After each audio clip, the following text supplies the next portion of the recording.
Today we're beginning our visit to the British Museum. It is a public museum dedicated to human history. We're going to have to split this into three parts because otherwise you'll be asleep before the end.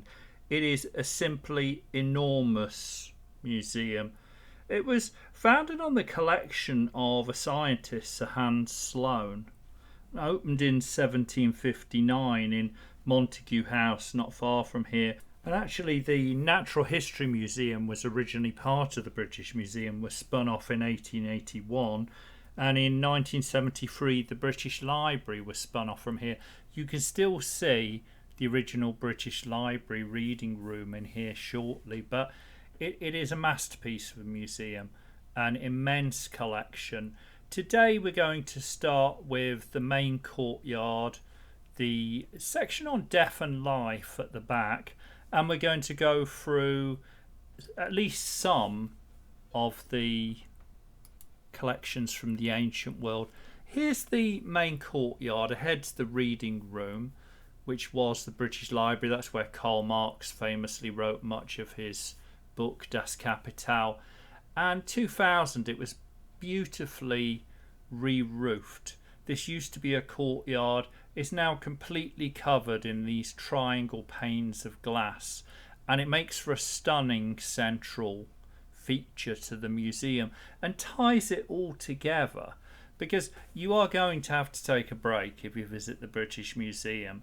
I think I've spent 8 hours in here in one go and I didn't get through the whole museum, so we are going to be moving fairly swiftly through some quite wonderful collections.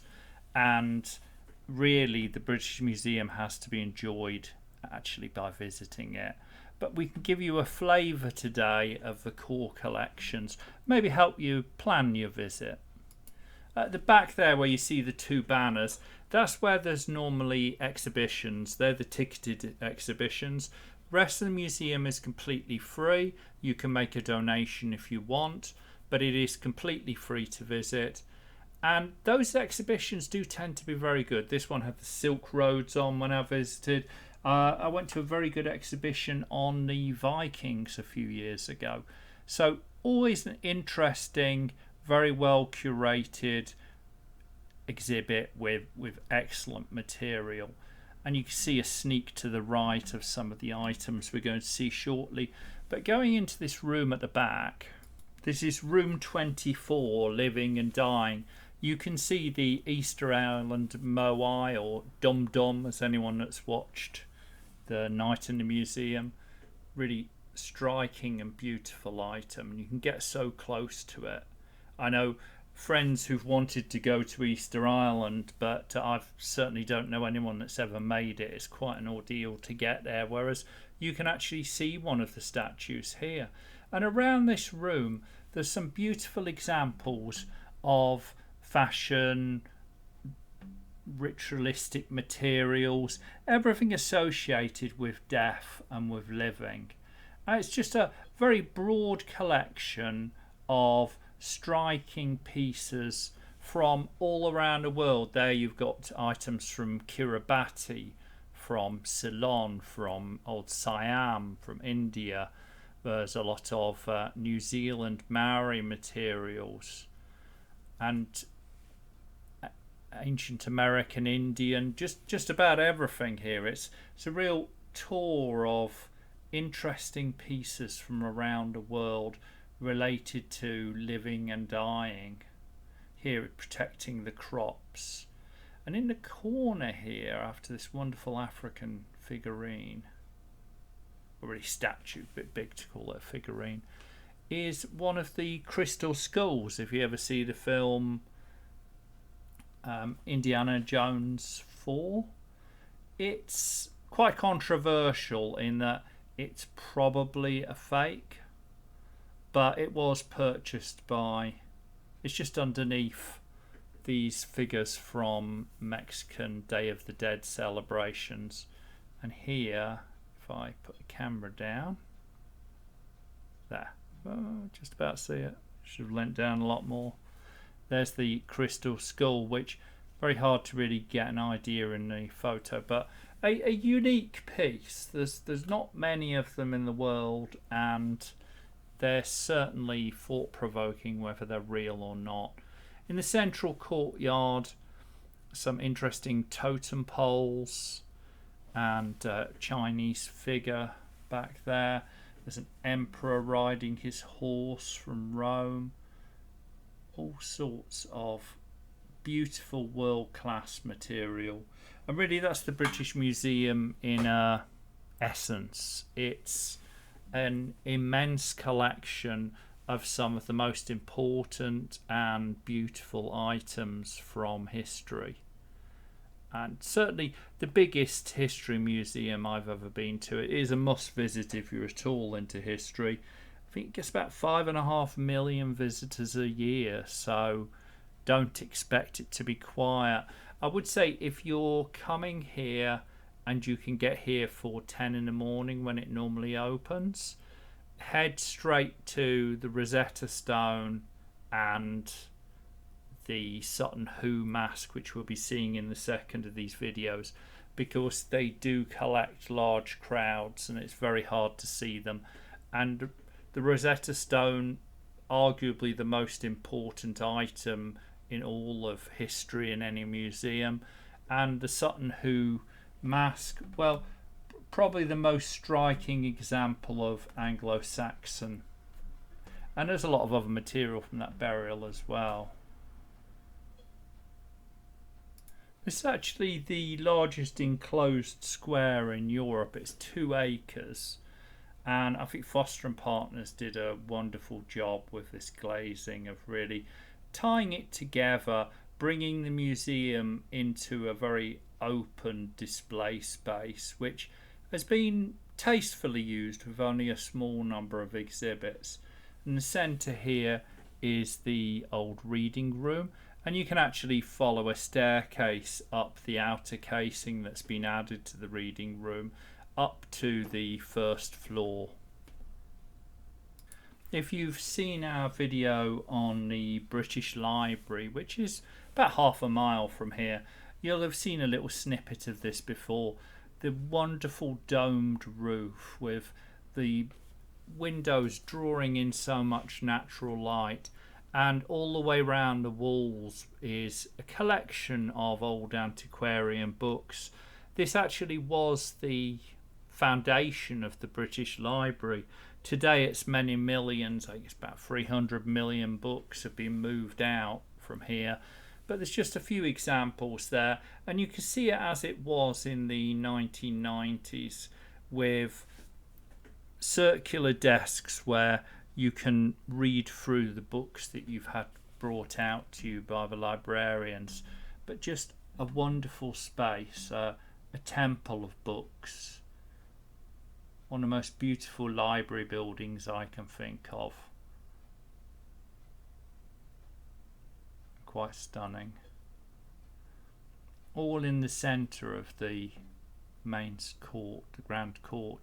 And we're heading back towards the entrance, because actually we're going to go on the wing that's to the right of us now, and we're going to start off with room 6 and 12 before heading through to the Egyptian courts. Really down there we have ancient Egypt, ancient Greece, the Middle East, and some wonderful collections. Now walking into room 6 here does vary what they display here, but it's a beautiful introduction to the museum with tastefully displayed examples, in that case a small replica of the Rosetta Stone, where you can see just how much material is covered by the British Museum. There's a definite emphasis on the ancient world, and they've kind of played catch up on British history and Asian history, but it has always been an emphasis since it was founded on the masterpieces of Egypt, Mesopotamia, Assyria, the Levant, Rome, the kind of foundations of modern civilization as they saw it when they opened this museum. And although people often come here for the Egyptian section, actually the Assyrian section is wonderful. Here, the treasury, just small pieces, but from temples and palaces which are largely lost and were recovered by archaeologists. You can see the wonderful winged lion gods, figures, gods, priests, kings, slices off the wall encrusted with cuneiform writing. Really the beginning of writing, the beginning of thought.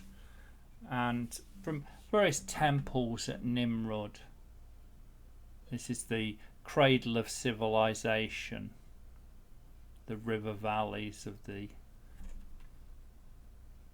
Fertile Crescent. Each one of these beautifully carved, just amazing condition. Okay, that one to the left looks a little bit damaged, but you have to bear in mind that these buildings were buried for pretty much 2,000 years, and some reliefs of the lion hunts. You can see a king in a chariot heading off to war. All the fine detail and annotated in cuneiform. Carvings of a natural world, of animals, of food, of serving staff and hunts and wars and battles. And you get a sneaky peek round the corner there, the Egyptian room.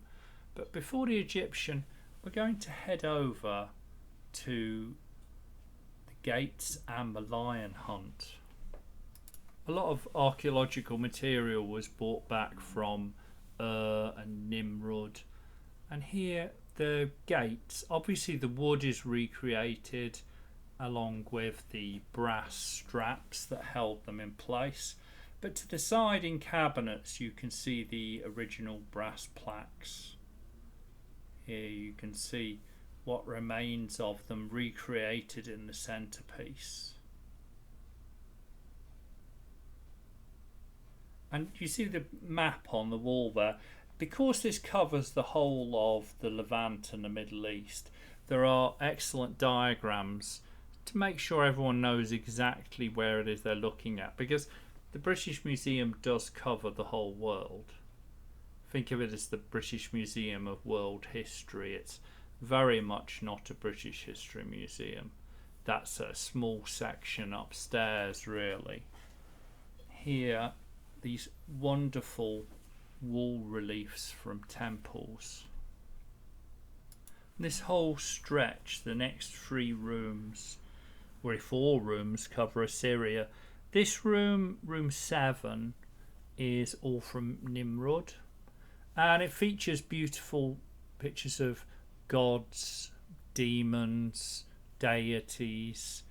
This is the priestly element, the religious element of Assyrian life, and there's a very complicated culture there, which some of which has been retained and understood because of the writing.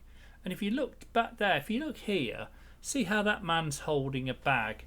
That's the often called the handbag of the gods. It's a symbol that's shown up in many different cultures, and if you're on the more conspiracy theory side of history, there's a lot of questions of why Assyrian gods and demons and kings always seem to hold it, but also it's very popular in Egypt and Mayan and Inca and across the world in many cultures. We're heading through now past these wonderful gate guardians, the winged lion gods with human heads. There's Greek over in the next one, but we'll get to that. We're going to keep going. This is still Nimrud.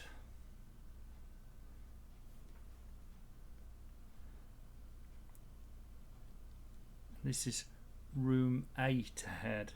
Room 8 is Nimrud, but it's the lion hunt. And It's hard to get the detail with the camera. There's so much going on that it kind of looks a little fuzzy almost. But these are wonderfully inscribed stone slabs with beautiful details of the lion hunt. You see them chasing it, beating the grass, making it run, how the king fought it, how it fought back, all of the different hangers on of the caravan of people who were involved with this huge ceremonial lion hunt. And there's been some damage to the stones over the century. But these carvings go back to King Ashurbanipal, who reigned 669 to 631 BC. So they are over 2,500 years old. And they're slabs from the North Palace, excavated in 1852 and to 1855, and they really are very popular because they're beautiful. If you see the film True Lies, where they hide a nuclear bomb inside one of those lions, they are a striking icon of that culture. And really, these 3 rooms contain certainly the greatest collection of Assyrian art that I've ever seen. You're lucky to go to a museum and see something the size of a painting or a computer screen, whereas here you have 3 rooms completely covered with beautiful carvings, really from the height of the Assyrian Empire. He was the last great Assyrian king, and after that the Neo-Assyrian Empire never really reached the same levels, and they had a civil war which pretty much destroyed them as an empire. And within 25 years of the being put on display, the city was destroyed and burned, which is why you can see scorch marks on some of the stones.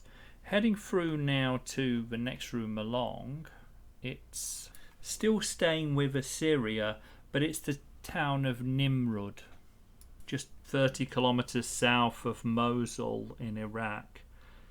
It's Upper Mesopotamia. And the artifacts were dispersed to 76 museums, 36 in the US, 13 in the UK. But obviously the greatest collection, certainly in Europe, is here.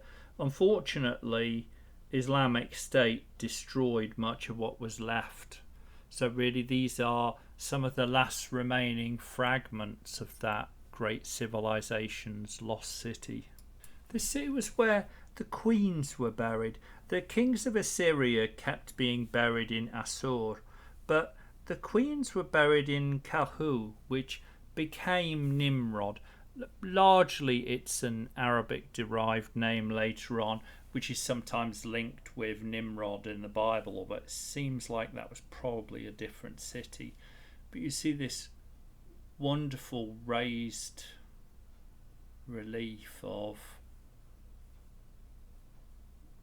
just beautiful stonework from the throne room. Look at that god. Some of the gods are pretty intimidating. And yes, it's not complete, there's large pieces missing, but it's truly stunning, and the camera just does not do justice to the stone. To think that this is over 2,500 years old, and okay, portions of it are damaged and some's been repaired, but the beauty of the detailing, where you can see the musculature on the lion and on the people carrying the lions. There's an anatomical correctness about the structure, which if you go to the National Gallery and look at pre-Renaissance Italian art, there's a naivety which is actually lacking here. It's really quite beautiful, the Lion Hunt. I think it's one of the great masterpieces of this museum, and I could spend hours here. I'm not quite sure why, but this central corridor here, this section opens slightly later than the rest of the museum and is sometimes closed earlier. So it's a good idea to come to this section fairly early on because it's such a unique example of Assyrian art, and because it's not something you're going to see somewhere else. It does tend to be this quite heavy foot traffic, whereas there are portions of the museum which are a bit quieter, but the Egyptian and the Greek and this section on the ground floor and the mummies upstairs, you know, good luck getting to those rooms without them being crowded. But really just a wonderful display. Hard to put into words the beauty of these pieces.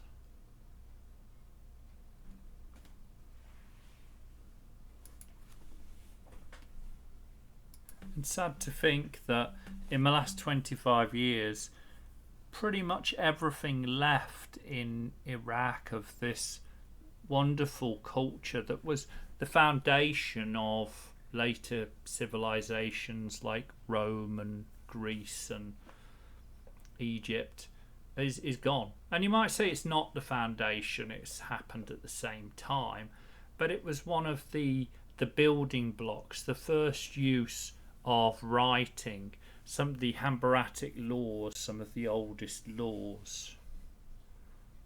The Assyrian Empire really began in the early Bronze Age, 2600 BC, and ran all the way through to the post-imperial period in about 240 AD. But really what we're seeing here today is in the BC period. Now we're into one of the most famous rooms in the museum, the Egyptian. And there's 2 floors of Egyptian, but here are the larger pieces that would probably fall through that floor if you took them upstairs. And there really is a little bit of everything. It's like a taster of ancient Egypt. If you get the chance to go to Luxor or Cairo, there are immense collections of Egyptian history, but here just beautiful, very good examples. So like here is a stele with hieroglyphic inscriptions.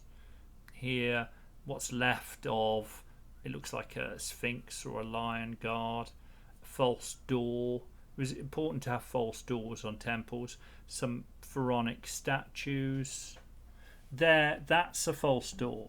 So that's a ritualistic door on the wall. It's not a real door, it kind of looks like a door. Now, was that to fool people that it was a door so they dig in the wrong place? Or was it on a more spiritual tone, that it was a gateway to the next world? I kind of think, having spent quite a bit of time looking at Egyptian archaeology, that it's very much on the spiritual level and it's not a trick to stop you going through. But these doors were a popular feature in tombs. They could be carved or painted. The best examples are carved, so obviously the British Museum shows you the carved ones, but they actually come from 4th millennium BC, Mesopotamia, which goes back really to why the British Museum starts with Assyria before we reach the Egyptian. Beautiful carved statue there of a lioness. Wonderful pillar here. 2 very good pillars, good examples of the uniquely Egyptian columns, because where we had Doric and Ionic, here there was a floral lotus leaf and a papyrus column, very much inspired by the natural forms of Egypt.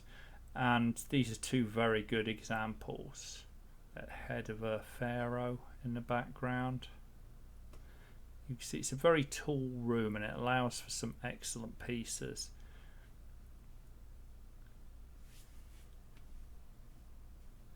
And these are from some of the best temples, some of the best known, very good examples of key pharaohs. Can't really talk through each one, but in a moment we're going to see the younger Memnon, which is actually a giant statue of Ramesses II from the Ramesseum. Here a fist, look at the size of the fist and arm, and imagine that was a single statue carved from a single piece of rock. Really a level of carving unrivaled even in the more modern eras. We wonder at David in Florence, but the sheer scale of some of them, if you get the chance to go to Saqqara, just outside of the step pyramid of Djoser, there's a huge statue of Ramesses that would fill half the length of this room laid down.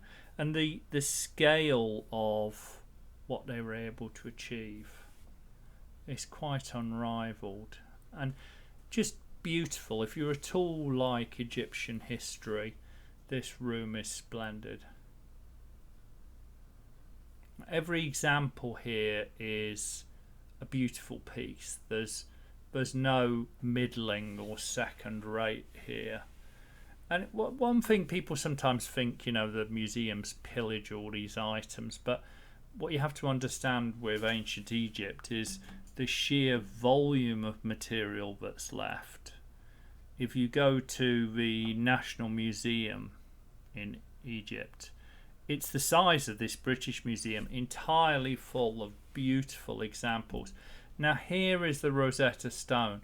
This is about as quiet as you're ever going to find it. But this is the most important stone in archaeology. It's the only item in the Egyptian National Museum which is a copy and not an original, as they were very keen to point out when I visited. So the stone features a decree, but luckily for us that decree was written in hieroglyphic, Demotic and Greek. Everywhere you look in ancient Egypt, go inside a tomb, anything associated with death and temples, you'll see loads of hieroglyphics, but it was all lost to time. But because of the Rosetta Stone, Champollion was able to translate and figure out how hieroglyphics actually worked and were spelt and were said, and linking that with Coptic language, which is derived from that ceremonial writing of hieroglyphics, they were able to translate and can now read all of these. If only we had the same for some other cultures. But the Rosetta Stone single-handedly changed our understanding. And here is the statue of Ramesses.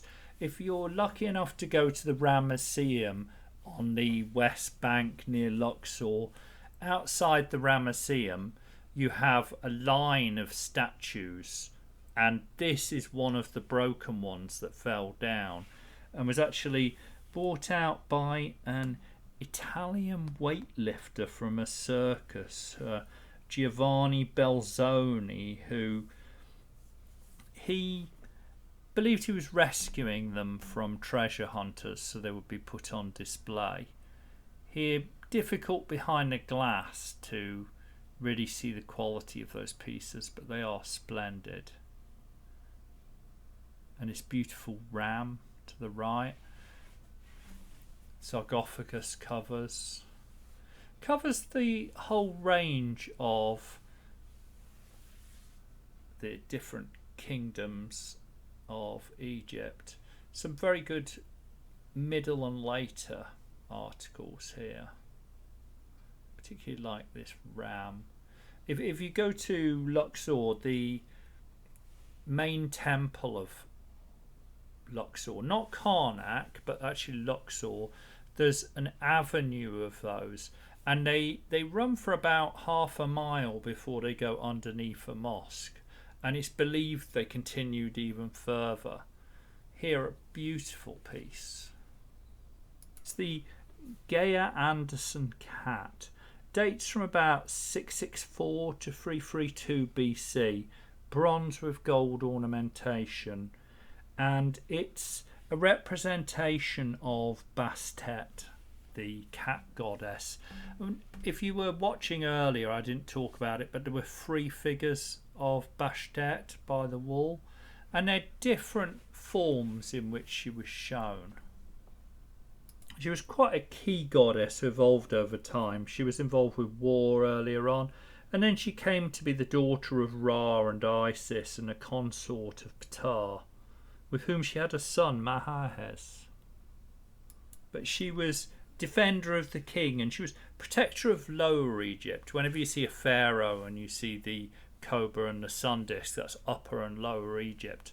So the 12 nomes of Egypt were split into 2 kingdoms at times, and they were culturally different in that they were the same as England and Scotland, 2 countries within one country, and they had emblems for each one and a protector god, Bastet, for the lower.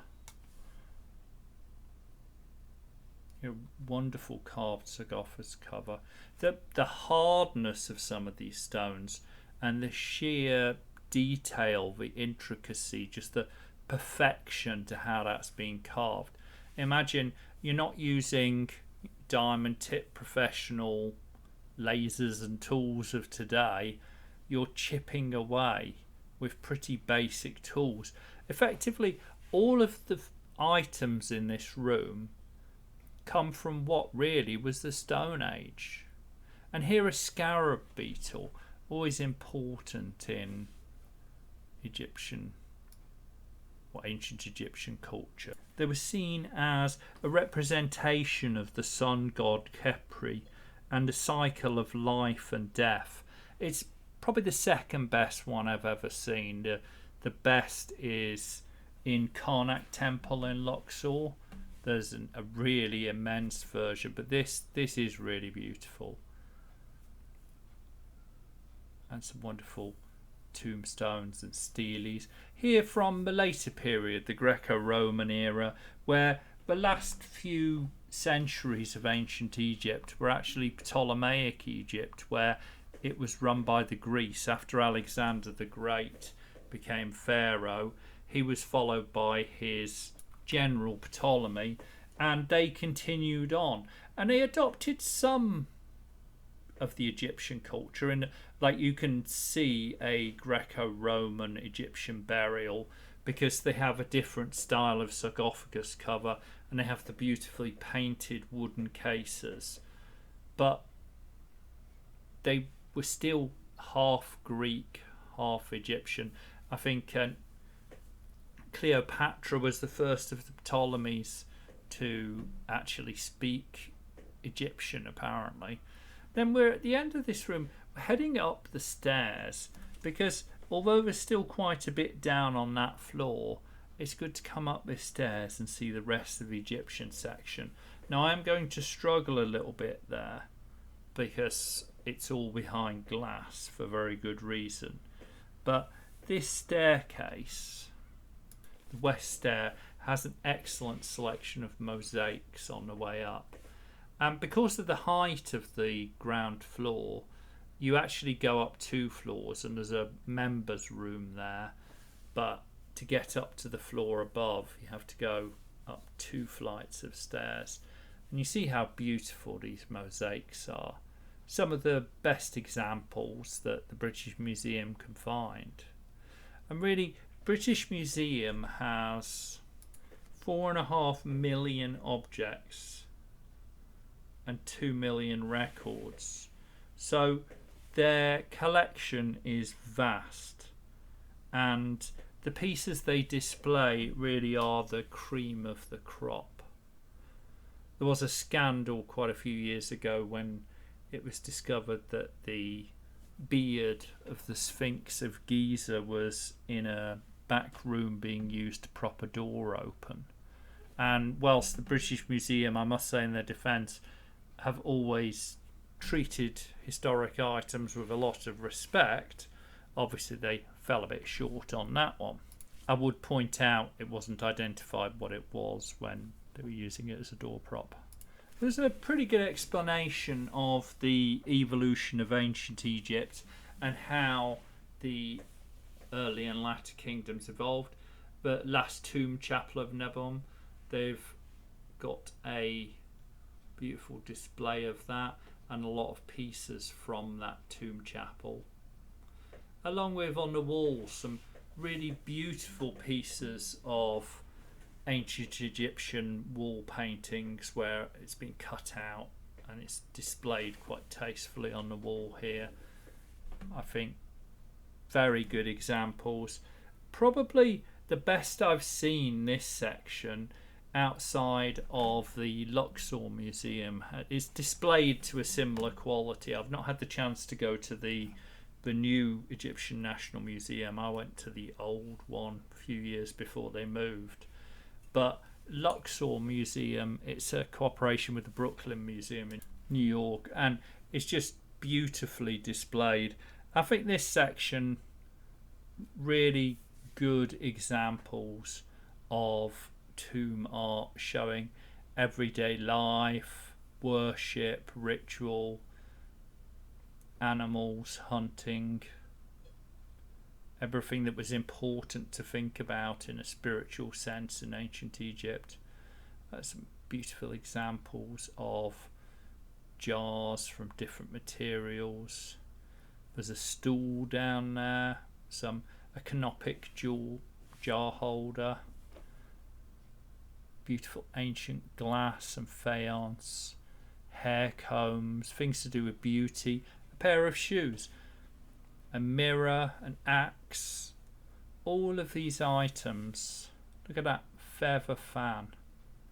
Just beautiful level of preservation to these. But certainly nothing from that era in Britain that survived to that quality. These galleries coming up, lovely selection of funerary materials. Here, the mummified cats. Fascinating. When they've x-rayed and opened them up, you have the high quality mummy cats, like particularly the one on the right there, where they're a craftsman's masterpiece. But not everyone could afford the first grade. So whereas they would buy a mummified cat, the knockoff versions were available. And although they looked like a cat, if you actually x-ray them, they're just stuffed with twigs. And they were basically fakes. So maybe it was the form that was more important than the substance. But clearly the wealthy had the real thing. So maybe it was form mattered more than substance. Or maybe it was a bit akin to the fake relics of the Middle Ages. Here you can see lovely statues. Another of those hidden doors. Various inscribed material from the pyramids and from different temples and tombs. It's hard to underestimate just how many temples and burials there are in Egypt. I think there's about 280 pyramids. Mastabas is probably beyond count, and then actual tomb burials is a huge number as well. There's even Valley of the Kings, Valley of the Queens, Valley of the Nobles have at least 30 in each one. And then near the pyramids there's actually hundreds of burials of people who worked on it. Now here's some beautiful mummies, and they are good examples. Really hard to do justice to them with the amount of glass, and it's double glass with horrible reflections. But you get a feeling for the mummy itself. Here you can see that's one of the Greco-Roman ones, the Ptolemaic era I was talking about. You can see the flat face with the painting on, whereas this is a more Romano-Egyptian. Here some beautiful pieces of jewellery from the mummy. There's a good explanation how when they mummified a body, they didn't just cut out the organs, pull out the brain, desiccate the body with salt and wrap it up. There was an entire process behind it, and then they were covered in decorations. Depending how wealthy they were, it was either a few items or a large number of very elaborate jewellery, many of which have been torn from those mummies and sold off back in the day. But the British Museum has an excellent example where they had a beautiful Isis back there, which would have been as a necklace on the embalmed body. Here you see the gilded burials. So you had the inner sarcophagus around the mummy, then you had the second sarcophagus out of wood, which is standing up, and then above that would have been the stone one. Really beautiful, wonderful mummies here, and some very good examples, particularly of the later era. Again, here these are the Greco-Roman. That's not, it's not an Egyptian face. It's very much a Greek or Roman face and decoration and style. You can see the face is much more uncovered, the hair's in a different style to the earlier ones, and the earlier mummy cases didn't showcase that. They had a headdress on and there was just a representation of the face and a representation of the clothes, and they were more covered in decorations and inscriptions. The mummy case was a lot more than just a coffin to put the box in, but if it's just a coffin, you'd have one, right? Whereas here you have 3 or 4. If you ever get the chance to see the Tutankhamun rooms at the National Museum in Egypt, you have the mummy, then the mask is on that, then there's a wooden sarcophagus, another wooden sarcophagus, then there was a stone, then there was a box, and then there was 2 or 3 series of cedarwood boxes around that, completely filling the room. So they were encased in multiple layers. They're a bull. It's not one of the Apis bulls, but a beautiful example of a mummified bull.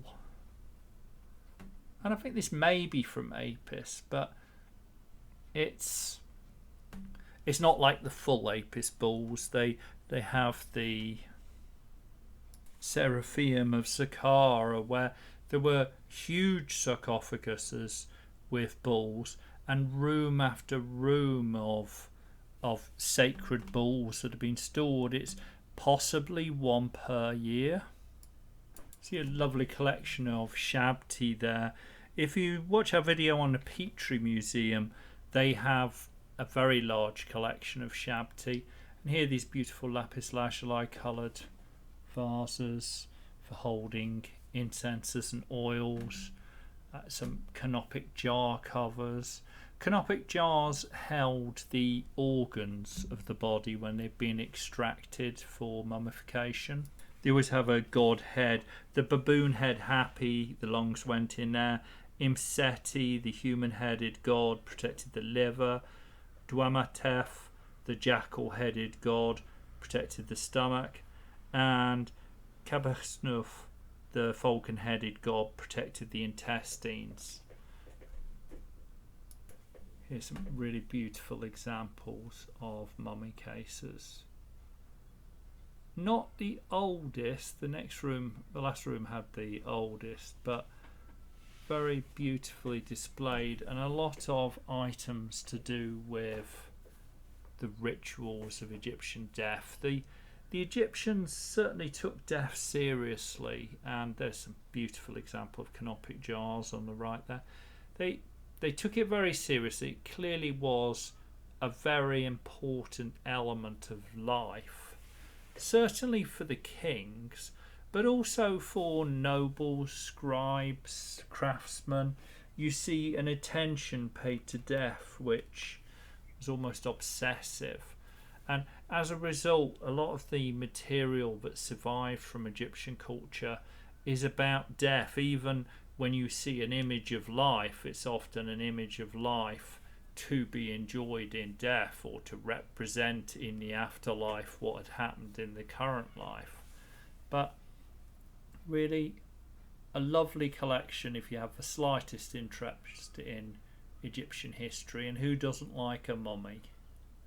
I think if you ask a teenager which museums they want to go to in London, the two things they probably want to see are the mummies at the British Museum and the dinosaurs at the Natural History Museum, both of which are really world class, good collections to go and see.